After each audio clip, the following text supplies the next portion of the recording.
Hello everyone. I did not expect to be back in Gorkamorka so soon, but due to the recent popularity of my Gorkamorka video, I just couldn't resist. Because there were some things I really didn't like about that last video. For one, the spacing of my statements and sentences were pretty awkward, and I sounded stilted and unnatural.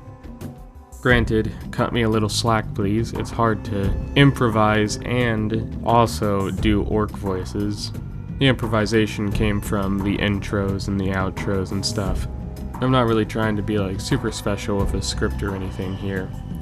So all in all, I hope to address a couple of things. For one, if you're here and you came back here after my last video, I am so sorry. But also, thank you for coming back. Welcome back to Gorkamorka. Today I want to fix that spacing issue. I want to work on my orc impressions and make them a little bit better. So, today we'll be looking at the book Gorkamorka, Digganobz. I actually haven't read this one fully through. I've played Gorkamorka before, and I love the game, but I have not actually had interest in playing the Digganobz, the Muties, nor the Grot Revolutionaries. Granted, I imagine that the next 4 stories will tell us much about them, and hopefully enlighten both of us to their greater goals, what they do, and what it means to be either a Mutie, a Digganobz, or a Gretchen Revolutionary. Speaking of such, let us hear our first story now.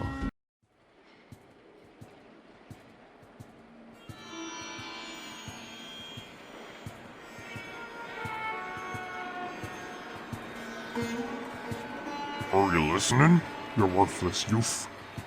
Good. Just you listen to old Nazgût. Out there, past the edges of Necktown is the skid. Yeah, I knows you knows that, but if you interrupt me again, I'm gonna clobber you. Right, there's the skid. At the end of the skid is Skid Row, where there's this huge tangle of scrap. Almost as big as Necktown. But the weirdos hang out there, and there's this bunch of grots hanging out, moaning about tags. The Gretchen Revolutionary Committee they call themselves. They cause no end of trouble, grabbing our scrap and attacking our boys. But they's not the worst. Outside the skid is the Big Ooze and a few forts. The Big Ooze is no place for orcs, really. Very hot, very dry, and deadly. Up that way, over there, is the pyramids. The pyramids is dead old. Even before there was orcs, there was pyramids. The pyramids is dead nasty, so don't ever go near them. You hear? Never. Gorkamorka knows how, but the Diggas live under the pyramids. The Diggas is weirdos too, but that's cause they're Diggas. They got lots of dead good techie stuff, what they give to the mechs. And they get guns and buggies from the mechs. They stupid cause they want to be orcs, but they're Diggas, so how could they never be orcs? But that ain't the worst, not by a long way. Out in the Big Ooze are horrible things with tentacles and lots of eyes. We call them Muties, and they's got weird weapons that throw balls of light at you. Don't look like that, you stupid zogger. These balls of light can smash a buggy or blow up a fort gate in one go. These Muties ride around on scaly things and charge about killing boys and nicking our scrap. Gorkamorka knows what they do with it, but they must have as much as us by now. And that's just the big things. Don't forget your whip scorpions, leg biters, sand gulpers, quicksand, crumble rock, giant worms, big bugs, brain suckers, and spikers to name a few of the perils of the desert. All in all, I'm happy to be in Necktown.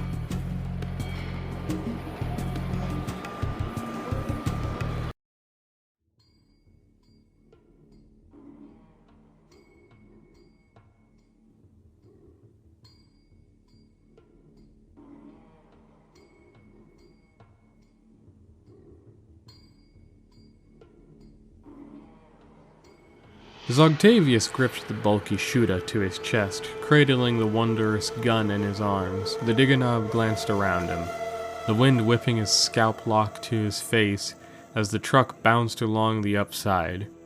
A plume of sand and grit swirled in the vehicle's rapid passage, mixing with the dark smoke billowing from the engine. Disappointed that nobody had chased out of the shadows of the cliff where he would have lain in wait to ambush somebody, Zogtavius looked into the early morning sky. One sun was just above the horizon, the other no more than a glow waiting to pour its waves of heat down onto the desert. Zogtavius liked traveling in the morning and at dusk. It wasn't too hot then, and the truck's awning could be bundled into a corner, allowing him to look at the massive expanse of sky around him. For all the comfort and shelter the tunnels offered, it was the upside that made his heart race, and it was there where he really felt like he was home. As he glanced again at his new Shuda, Zogtavius was thrown off balance as one of the truck's wheels struck a half-buried rock. The Digganobz whooped with glee as the truck sped on 2 wheels for a heartbeat before crashing back into the sand. Zogtavius laughed with them and gripped the Shuda tighter in case the next bump made him drop it. He struck the glyph-inscribed casing with his fingertips, feeling every detail, memorizing their pattern. He removed the spring-fed magazine, as he'd done countless times since his trip to Mechtown the day before, and peered inside the gun's breech, marveling at the skill and craftsmanship the mech had put into his work. A series of small gears whirred noisily as he pressed the trigger and watched with delight as they spun, flicking droplets of oil onto his face. Grabbing a rag from the truck floor, he wiped the thick lubricant from his tattooed cheeks and replaced the ammo clip. Suddenly, someone was urgently slapping him on the shoulder, and he was wrenched from his reverie. Zagthaniel, one of the youngest and most keen-eyed of the mob's Digga youths, was pointing ahead. Squinting into the wind, Zogtavius shielded the rays of the early sun from his eyes with a raised hand. Scanning left and right, he couldn't see what had caused such a stir. Then something flickered in the periphery of his vision, and he noticed what had attracted Zagthaniel's attention. A glitter of sun on scrap. Not much, but enough to be seen in the dull morning light. It was about a mile ahead, a little way sunward, and he shouted to the truck's driver, Digganobz, to head to the right. As the truck roared across the desert floor, Zogtavius briefly wondered how Hindak and the other lads were doing out nightwards. He hoped Hindak was keeping the boys under control and wasn't getting carried away. Zogtavius liked Hindak, and it would be a shame to have to give him a good smack for getting uppity. This is the first time Zogtavius had trusted anybody to lead some of the Digganobz on their own, and he hoped he wouldn't regret his charitable mood this morning. Turning his thoughts from the other searching party, the Digganobz gazed ahead and checked the lay of the land around the scrap heap. It was getting hot already, even this early in the day. The looped bars underneath Zogtavius' long coat were chafing at his undershirt, and he shrugged his shoulders a few times to get the harness to settle properly. Distracted, the Digganobz gazed around his mob. The sight of them, the wind whipping their hair behind them, their bright shoulder pads and heavy masks making them an impressive and fearsome sight. This made Zogtavius' chest swell with pride. They were the match of any Diggas, and more than a few of the local orc mobs. As the Digganobz truck neared the scrap, Zogtavius gave the order to arm up and make ready for battle. Zagthaniel laughed and was about to make some joke when Gazaiah wisely clapped a hand to the youth's mouth and talked slowly into the exuberant youngster's ear. "Don't act stupid on us, Zaggy. The boss is a thinker, and he's seen us all up until now. I'll let you off this time because you're new, but any more lip and I'll give you a hiding you won't forget in a hurry. Clear?" Zagthaniel, eyes wide with fear, nodded once, and when Gazaiah let him go, he earnestly started clearing up the mess on the truck's floor and counted the shells for his 6-shooter. The scrap was about a minute's travel ahead now, and the tension grew. From this distance there seemed to be a large tangle of wreckage, much bigger than Zogtavius first estimated. A large dune had obscured much of it. The Digganobz turned his gaze back to his lads and gave them an encouraging grin. "Rich pickings tonight. We'll be drinking in the hole with the boys. Counting our teeth, and the first round is on... Leona's." The lads laughed as Leonos span around in the driver's seat with an angry glare. At that moment, the truck hit another bump in the sand and the world exploded. The mine flipped the buggy onto its front wheels, sending the Diggas hurtling to the front. Zagthaniel failed to hold on, and he was flung past Leonos, landing in a heap in the sand. As the truck crashed down, there was a loud crack as an axle snapped. Within 2 breaths, the boys were ready again, their shooters and cannons covering every approach to the immobilized truck. Zogtavius ignored Zecthaniel's howls of pain and looked around. Sunward, he saw a faint smoke trail which could only mean one thing: a vehicle approaching on full thrusters. It was then that the Digganobz noticed dark shapes moving through the rocks behind and to the left. "Zoggin Records Danglies, it's a trap! Waste 'em, lads!"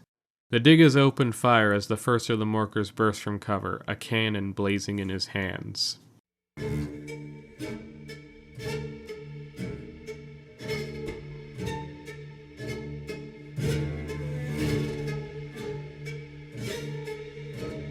The light was in his eyes.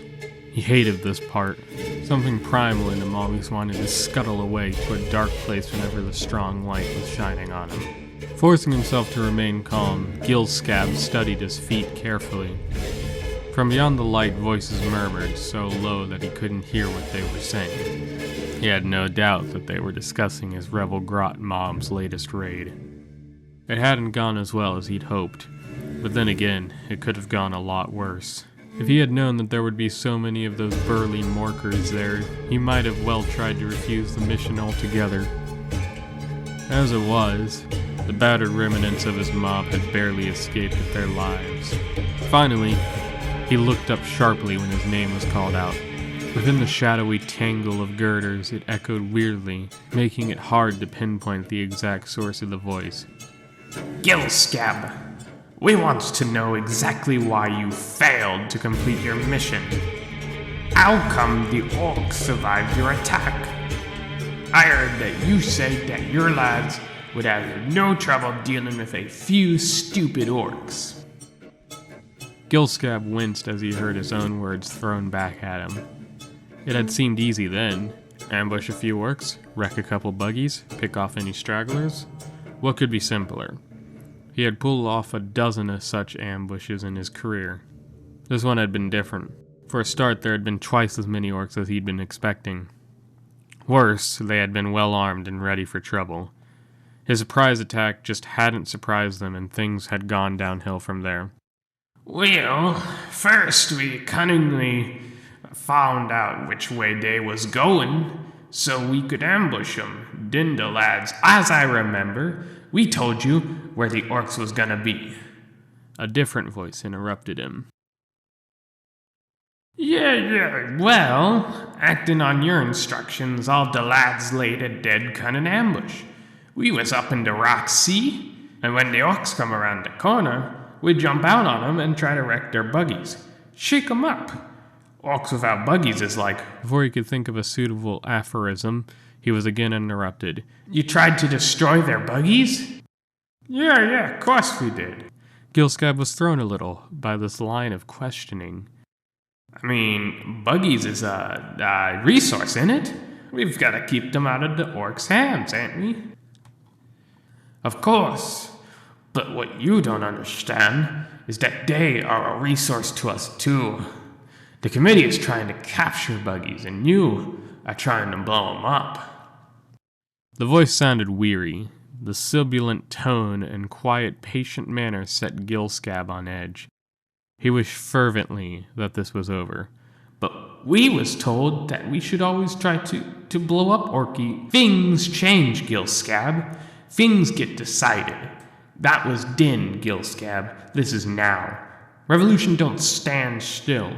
You understand that if you ever wants to be on the committee."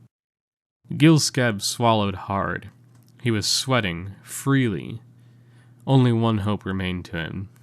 If he wanted to retain favor with the committee, and more importantly, get enough of a reward to make the whole fiasco worthwhile, then he was going to have to bluff his way through. In fact, he was going to have to drop some absolute whoppers if he wanted to keep any respect. If he was lucky, he'd get away with it. If not, dark rumors were always passed around concerning the fate of those who'd lied to the committee. Right now, he was prepared to believe them all.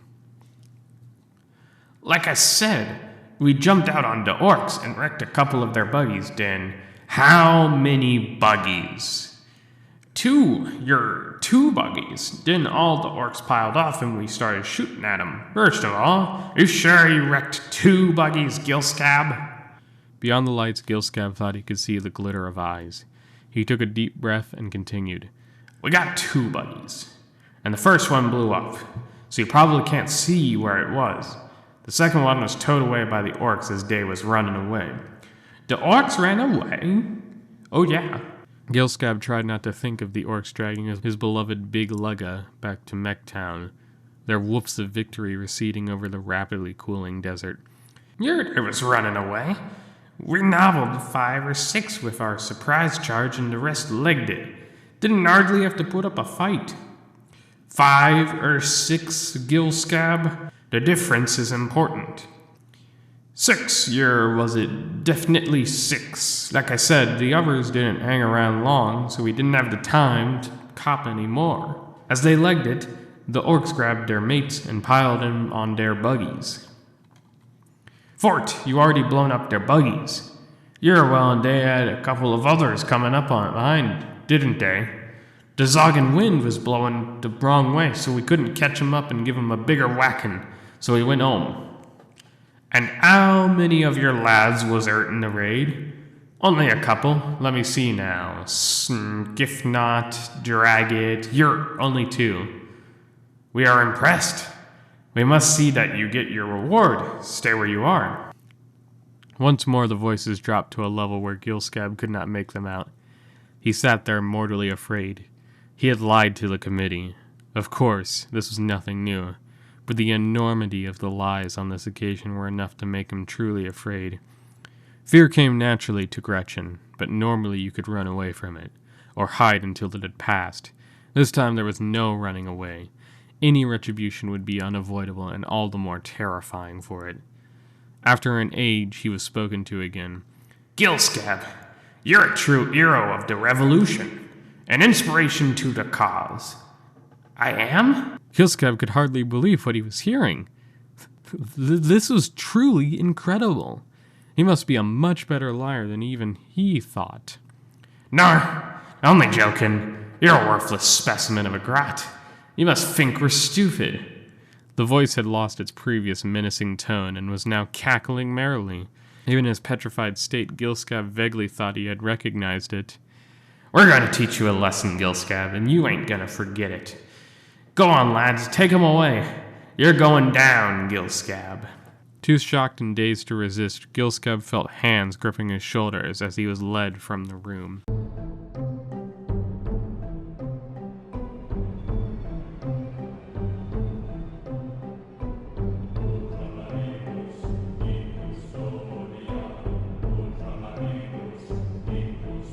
Phrenologist Adrastus wiped grit from the viewfinder of his binocs and then raised them to his good eye. Using the focus runes along the edge of the studded casing, the Muty Seeker extended the vision range to its furthest point and scanned across the dunes below. His mount snorted as the wind changed direction and he turned his gaze up to the east, upwind. A trail of dust could be seen a few miles away. Possibly 2 or 3 vehicles to Adrastus' eyes. Slipping the binocs into their case hanging from the sash around his waist, he galloped back down from the cliff edge to rejoin his raiding party. As the seeker approached, Honored Uzalus looked up from his study of a tattered map. He waved a beckoning hand and Adrastus drew his steed alongside that of the keepers. After exchanging respectful nods, the two began to discuss their plan. It was Adrastus who spoke first. We have movement, 4 Ks east. They are not moving very fast. We have time enough to prepare for a suitable welcome. Azulus smiled, the long single fang protruding from his top lip digging a groove into his chin with the expression. That is perfect. Split the brethren here, and here. The keeper indicated 2 narrow files on the map. We can come in front and behind them. We must ride now if we are to reach the canyon before they arrive. As ever, Azulus, your plans have a simple genius which makes them ideal. I will lead Pixalis and Nimrodon to the northern fissure. You take Erebun with you to the south. When you hear the hunting cry, ride from your hiding place and attack without warning. The Seeker clapped a clawed, crabbed hand to Azula's shoulder and gripped tightly. Your Jezzail shall reap a healthy harvest of blood today, my friend. With luck, they will be firebringers, and their heads will adorn the skull piles of Edervigila. If they are the worthless traders of the pyramids, we will leave their bones to blanch in the sun outside of their accursed, stinking tunnels as a warning not to come out again. With that, Adrastus wheeled his mount away and called for Pixilus and Nimrodon to join him. After briefly explaining the plan to his followers, he saluted Azulas by raising his falchion above his head, which was returned with a waved hand of farewell. The trio headed off to the east, their mutated mounts kicking up only a small swirl of sand in their wake. As Azulas waited in the shade of an immense boulder, his thoughts turned to his seeker Adrastus. Although young, the muty leader had a cool head and thought things through. His bravery was undoubted, as was his burning hatred of the Firebringers. However, his unrelenting passion for destroying the green-skinned scum was tempered by a faith and dedication to the quest which other seekers sometimes lacked. Where other hotheads would charge in regardless of consequences, Adrastus would plan his attack and evaluate the gains when compared to the risks. If Magog had willed things differently, Azulas had considered, Adrastus would have made a fine keeper. As it was, Adrastus' quest was going well, and Azulas could see that the cognoscenti would be invigorated by his presence if he achieved that honored goal. Thinking of apprentices, Azulas considered his own neophyte, Genus. The boy was progressing well. His grasp of the fundaments of energy had amazed even Azulas, who had seen many gifted pupils in the chambers of erudition. His practical work was as sound as his theory, Azulas thought, and he picked a frag grenade from the pouch at his waist, examining the construction. He was pleased with his apprentice's work. It was competent, clean, and methodical. Perhaps he would become a great artificer in time, unless he proved even better at theoretical problems. Placing the grenade back in his beast pelt sabretache, Azulas reached a decision. If he returned from this fight, Magog willing, he would show Guinness his scroll of wisdom, depicting the assembly of a Mark II laser projection rifle, and teach him the dogma of transference. Yes, that would be appropriate at this stage, and the proselyte's education. Satisfied that things were proceeding according to his wishes, the keeper turned his attention to the approaching cloud of dust and roar of crude engines. Adrastus sat astride his scaly mount, with his revered fusel held easily in one hand, its stock resting in his right stirrup. A few cubits to his left, Pexilus checked the energy cells hanging on the bandolier over his shoulder. Glancing to his right, Adrastus saw Nimrodon balancing the haft of his demi-lune on the palm of one hand. Checking the balance of the weapon, just like he had checked it before each of the 12 other battles since, he had agreed to accompany his brother Pexilus on the quest. The Seeker resisted the urge to scratch at his face, the left side of which was a massive swirl of scarred tissue. The pain was growing. He could feel the insidious tendrils of the scab stretching deep into his head and pushing outwards. Who could tell what strange whim of Magog had left him with the mark? He certainly couldn't, and the cognoscenti had not known either. All Adrastus knew was that it had started as a small mark above his left eye and now engulfed to almost 2/3 of his face. His right hand had begun to atrophy recently too, but the exercises Prophalit Dulcia had taught him still gave the Seeker full use of the limbs.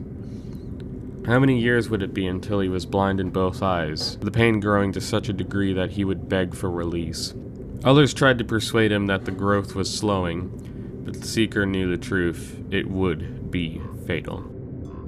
It was why he had sworn himself to the quest. He would rather die fighting against the accursed orcs and the recreant humans of the pyramids than to slowly be eaten up by the legacy of his forefathers. It was that knowledge that stayed his hand when others would have vented their fury without thought. The knowledge that he must make every moment of his life have meaning. either in the quest for enlightenment or in the war for retribution. A gentle cough from Nimrodon attracted his attention, and he looked up from where he'd been staring at his diseased hand. He then noticed the smell of smoke on the wind, very close and nauseating in its impurity. Hefting his fusil to his shoulder, he kicked his heels into his steed's sides, and the three muties galloped from the shadowy defile. The orcs were taken completely by surprise. There were 3 vehicles, 2 4-wheeled contraptions, and a smaller 2-wheeled monstrosity. Adrastus gestured to Nimrodon and Pexilus to concentrate on the lead buggy, while he veered to the right, aiming his fusil at the fast-approaching warbike. The fusil hummed quietly as he pulled the trigger, and after a heartbeat the muzzle spewed forth a ball of energy with a roar. A ravening cluster of power impacted the engine of the bike with a loud detonation. The orc rider was flung into the air, his arms flailing stupidly before he landed back into the sand. As he charged his mount towards the dismounted orc, Adrastus gave his hunting cry, a wordless ululation that echoed around the ravine to amplify into a noise which had brought terror and death to his enemies for the last year of his life. As decided earlier, Adrastus saw Azulus and Erebin charging from behind. Azulus Jezzail fired a storm of plasma bolts at the rear truck, sending 2 of the foul crew flying off and shattering a wheel. Adrastus ignored the rest of the fight as he drew his falchion from its sheath across his back and leveled it at the orc who had now regained his feet. With a twitch of his thighs, Adrastus sent his mount skittering to one side, so that the orc's wild swing from its club was sent in the wrong direction. With a single swing, the seeker backhanded the gleaming blade of the falchion into the orc's lower back, sending it tumbling into the dust with a cry of pain. There was no time to check to see if the foe was truly dead. Adrastus sheathed the falchion again and spurred his mount on, leveling his fusil at the truck, which was careening wildly about the valley, its damaged wheels sending splinters of metal off the rocky desert floor. Adrastus laughed. Tonight the victory fire would be bright indeed, and another skull or 2 would be added to the pile before his tent. Well, that's the end of that. Thank you for watching. I hope that was way cleaner, because I've been working on trying to clean up my speaking patterns and not have like a awkward pause like I just did there. You know, look at my past Gorkamorka video, and it just had awkward pauses. It didn't sound well put together. You could tell I was just reading from the book itself. And I kind of want to tell a story here. I don't want to make it sound as if I'm just sitting here reading it off and being boring. That's why the music and the pictures are there, to try and provide a visual aid for all this. I just had to post another Gorkamorka video since it did well. This will be the last one, actually, ever. You know, there's only one book left, which would be Gubbins, and I can't find a PDF for it, so I'm not going to try to. I think I'm going to do a different video for Friday, one that is going to be something non-40k related, because I actually enjoy other things besides 40k.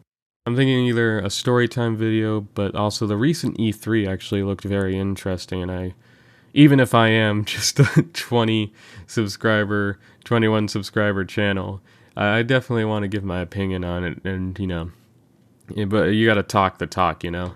Talk the talk, make it sound like my opinion's actually important, you know how it is. Yeah, overall, thank you for watching. I'm trying to get together like a 2 videos a week schedule here. Obviously, I'm kind of failing, but I definitely am a little scattery sometimes, so if you enjoy my video styles, you enjoy what you heard or whatever, definitely do consider subscribing. If not, I'm just glad you're here and I'm glad you gave me the time, and I mean, really, if you made it this far, like, really huge thank you. It means a lot to me. But yeah, buying stuff. Digganobz!